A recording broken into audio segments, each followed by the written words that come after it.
So one day I was just sitting like that. I was sitting on a bed, and my brother came and he said, I said, I have to go to Tisari tomorrow. He said, okay, Tisari, यार तीसरी को तीसरी क्यों कहते हैं? मैंने कहा यार पता नहीं क्यों कहते हैं. Even I need to know. So I did my fact checking, I did my reading, I went through the Punjabi literature, I went through some other texts for you guys, and here I am with this video. Hi guys, this is Isha Kapoor and you're watching Vlogish. तीस Hazari coat Delhi में रहने वाले लोगों के लिए the most important quotes of all. You know why I am saying the most important?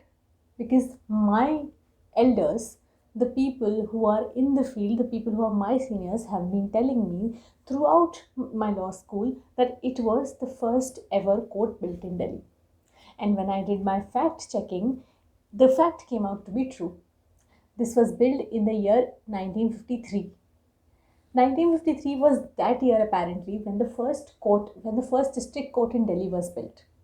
1953 के time पे सभी के सारे दिल्ली के सारे कोर्ट्स, यहाँ तक कि रेवेन्यू कोर्ट्स भी 30,000 में ही बनाए गए. उससे पहले जो कोर्ट्स थे वो ब्रिटिश एडमिनिस्ट्रेशन के कुछ ऑफिसर्स के घरों से या कुछ पुरानी बिल्डिंग से चल रहे थे. बट ये फर्स्ट टाइम था जब दिल्ली को अपना एक फुल फ्लेजेड कोर्ट मिला. 30,000 has always been a busy area in Delhi. You know, under the British administration, it was the first area in Delhi that got its railway line also. उस समय पे भी रेलवे स्टेशन का नाम 30,000 railway station रखा गया, और तब भी ये इतना ही बिजी हुआ करता था जितना आज आपको 30,000 मेट्रो स्टेशन मिलेगा. So 30,000 is that place where the courts have existed since 1953, and there is a lot of business around that area as well. Now we are all curious to know why तीसहज़ारी is named as तीसहज़ारी. So पहली story इससे related ये है कि शाहजहाँ की एक daughter थी. शाहजहाँ की princess daughter Jahanara. Jahanara was a beautiful girl. Jahanara was an intelligent girl, and Jahanara was someone who was very close to the nature. So for her, she was born in the year 1614. So ये 17th century से related है सब कुछ. ये वाली पहली story. उस समय पे शाहजहाँ ने उनके लिए 30,000 ट्रीज़ वाला एक बगीचा यानी कि एक गार्डन बनाया. So it was a full fledged garden with 30,000 trees. Jahanara was so close that she became so close to nature that she became really happy after seeing this garden, and she used to play here, rest along with her friends all day long.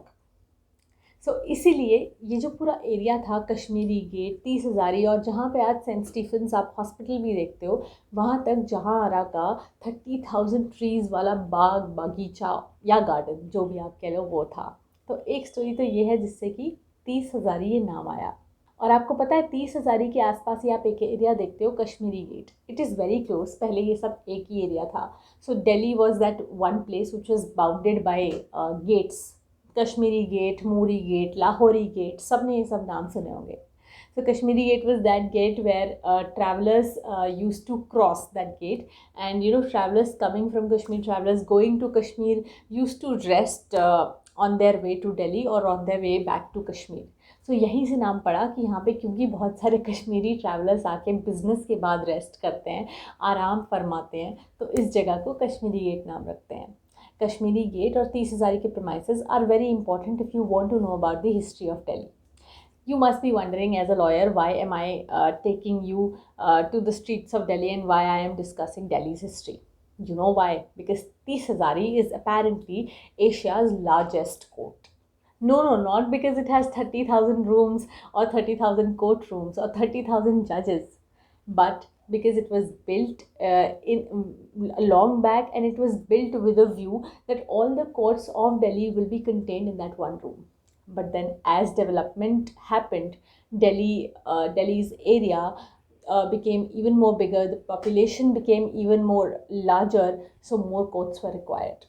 अभी जो recent courts बने हैं उसमें से सबसे recent तो दिल्ली में Rouse Avenue court, Dwarka courts, 2005 में रोहिणी कोर्ट, 2008 में द्वारका कोर्ट्स, और अभी 2-3 साल पहले ही राउस एवेन्यू कोर्ट स्टार्ट हुआ. इन सभी डिस्ट्रिक्ट कोर्ट्स में होते हैं जजेस, बहुत सारे अलग अलग जजेस, जैसे कि जुडिशल मैजिस्ट्रेट्स, जुडिशल मैजिस्ट्रेट 1, 2, कहीं कहीं पे 1 और 2 की पोस्ट नहीं होती, metropolitan magistrates, district and sessions जज, फिर उसके बाद आपको असिस्टेंट जजेस भी मिलते हैं और भी बहुत सारे पोस्ट आपको मिल जाएंगे। हर एक कोर्ट में कुछ अलग अलग होते हैं, हर एक स्टेट में अलग अलग होते हैं। तो इसमें से जो जुडिशल मैजिस्ट्रेट के पोस्ट के लिए अपॉइंटमेंट्स होती हैं, अगर आप उस पोस्ट के लिए ड्रीम करते हैं, अगर आप उस पोस्ट तक पहुंचना चाहते हैं, then Unacademy has brought one more course for you. This course is suitable for all of you जिनको डेट्स की प्रॉब्लम थी, because it is starting on September 22। और अब मैं आपको बहुत टाइम से बता रही हूँ, तो मुझे ये मत बोलना कि आपने टाइम से नहीं बताया, बैच स्टार्ट हो गया। अब ये बैच ऐसा नहीं है जिसमें आपको कोई एक टीचर मिले या फिर आपको किसी एक स्टेट की प्रिपरेशन करी जाए। This is a full fledged 1 year batch. This contains preparation. If you'll join this batch, and then you'll be preparing for all the state judiciary exams.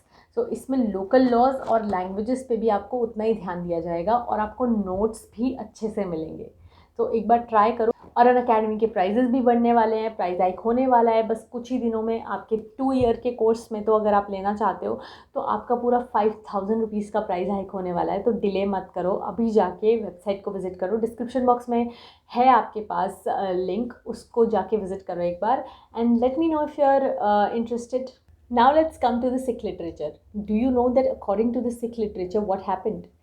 They say that a force of, the history says this is a history which receives a lot of glorification, because even the rulers at that time were praised a lot by the people, by the common people. So what happened was a force consisting of 30,000 horses and soldiers came to Delhi. Okay मैंने बोला ना, दिल्ली पूरा gate से covered था। मतलब दिल्ली में her and पे एक गेट हुआ करता था, जैसे कश्मीरी गेट, लाहौरी गेट मैंने आपको बताया, इसी तरह से नाम वाले गेट।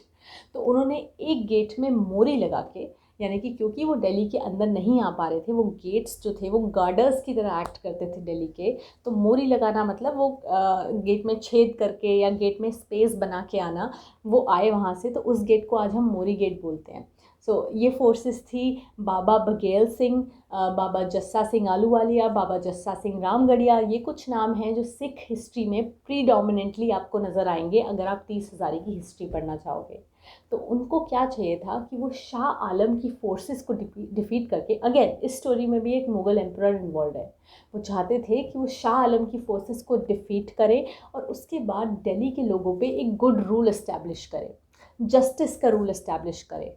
तो अगर आप देखो तो यहाँ पे कोर्ट होने की एक रेलेवेंस आप ये भी मान सकते हो कि हमेशा से ये एक एरिया ऐसा रहा है जहाँ पर लोगों ने जस्टिस को इस्टेब्लिश करने की कोशिश की है और गुड रूल को इस्टेब्लिश करने की कोशिश की है। तो उन्होंने यहाँ आके शाह आलम की फोर्सेस को हराया, सभी सिख सोल्जर्स ने, और उसके बाद दिल्ली के ऊपर एक ऐसा रूल इस्टेब्लिश किया जहाँ पे उन्हें खुद कॉमन लोगों ने प्रेस किया। आपको पता है कि जब बाबा बघेल सिंह की लीडरशिप वाली फोर्सेस लौटने वाली थी कुछ और एरियाज़ के लिए, कि वो इंडिया के कुछ और एरियाज़ को भी एक्सप्लोर करें, वहाँ का डेवलपमेंट करें, तो यहाँ के लोगों ने उनसे प्लीड किया कि प्लीज़ आप यहाँ से मत जाइए क्योंकि हमें ऐसा ही रूल चाहिए। और जब भी वो जीतते थे या जब भी कुछ अच्छा होता था दिल्ली में उनकी फोर्सेस के साथ, और इवन ऑफन वो ये करा करते थे, आपको पता होगा कि दिल्ली में एक जगह है पुल मिठाई, वहाँ पर वो जाके स्वीट्स डिस्ट्रीब्यूट करा करते थे, यानी कि मिठाइयाँ, they used to distribute sweets there to the common people only. So this was the kind of attitude they had, this was the kind of rule they established. और आपको पता है कि जब वो दिल्ली में आए अपनी फोर्सेस लेकर, वो 30,000 घोड़ों वाली फोर्सेस लेकर, जिसकी वजह से आज 30 हज़ारी का नाम 30 हज़ारी है, तो उन्होंने बहुत सारे गुरुद्वारास को एस्टैब्लिश कराया दिल्ली में। गुरुद्वारास एस्टैब्लिश कराने के पीछे उनका सिर्फ रिलीजियस मोटिव नहीं था, बट वो ये चाहते थे कि क्योंकि गुरुद्वारा में लंगर सिस्टम होता है, क्योंकि गुरुद्वारा में सर ढकने की जगह होती है, तो लोगों को वो भी मिले। Again this is also a part of establishment of good rule. तो आज जो आप गुरुद्वारा देखते हो, शीशगंज, रकाबगंज, मजनू का टीला गुरुद्वारा, माता सुंदरी, ये बहुत सारे ऐसे गुरुद्वारे हैं, कुछ ऐसे गुरुद्वारों में से हैं जो उन्होंने बनवाए। अब समझ आया कि 30,000 ही रोज़ जाते तो हो या अक्सर जाते होंगे, बट उस जगह को क्यों 30,000 ही कहते हैं और इस जगह की इतनी इंपॉर्टेंस है। मुझे भी इसलिए लगा कि क्यों मुझे इस पे एक वीडियो बनानी चाहिए, क्योंकि हर रोज़ जब भी मैं अपने सीनियर्स से बात करती हूँ, आपको जो भी मुंशी जी होते हैं, अगर आप उनसे भी बात करो तो वो कितना ज़्यादा एक्सप्लेन करते हैं कि 30,000 की कितनी रेलेवेंस है। जैसे सब लोग अपनी जो लोग हमसे 30-40 ईयर्स सीनियर हैं, वो अपनी पुरानी पुरानी स्टोरी सुनाते हैं कि 30,000 में पहले ये होता था, वो होता था। So if you are from Delhi, I know that you must have visited this court's premises. And if you are not from Delhi, and if you are a law student, or if you are in any way related to the law, और अगर नहीं भी हो तो history जानने के लिए मुझे लगता है कि आपको एक बार 30,000 कोर्ट आके ज़रूर देखना चाहिए कि क्यों ये प्लेस इतना ग्लोरीफाइड है। थाउजेंड्स ऑफ लिटिगेंट्स को ये हर रोज़ केटर करता है, हर रोज़ इतने केसेस यहाँ पर सुने जाते हैं, बहुत सारे जजेस, बहुत सारे कोर्ट रूम्स। कई बार आपको आके लगेगा कि ओहो ये कैसा हैफाजार्ड सा सिस्टम है सारा, और ये कितना डिसोरिएंटेड कोर्ट है, but because it is old तो ये चीज़ें कुछ उसके साथ आती हैं, बट डेफिनेटली वो टाइम टू टाइम रेनोवेट होता जाता है।